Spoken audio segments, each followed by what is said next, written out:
শুনেন, একটা মেয়েকে, আপনি যে মেয়েটাকে বিয়ে করে আসছেন, এই মেয়েটা কি বাতাসে বড় হয়ে গেছে?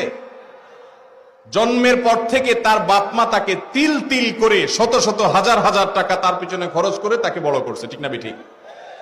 তার পিছনে ঔষধ খরচ করেছে, তার পিছনে ভরণ পোষণ দিয়েছে, তাকে পড়ালেখা করিয়ে মানুষ করেছে। সে পড়ালেখা করে শিক্ষিত হয়েছে এই মহিলা, কিন্তু শিক্ষিত হওয়ার পর তার এই শিক্ষার আলো ছড়াবে কোথায়? আপনার বাসা, ঠিক না ঠিক? তাকে সুস্থ সবল রাখার জন্য ট্রিটমেন্ট করেছে, চিকিৎসা দিয়েছে, ভরণ পোষণ দিয়ে বড় করেছে। তার এই পুরো জীবন থেকে উপকার ভোগ করবে কে? আপনি, স্বামী এবং স্বামীর বাপ মা, স্বামীর পরিবার, ঠিক না ঠিক?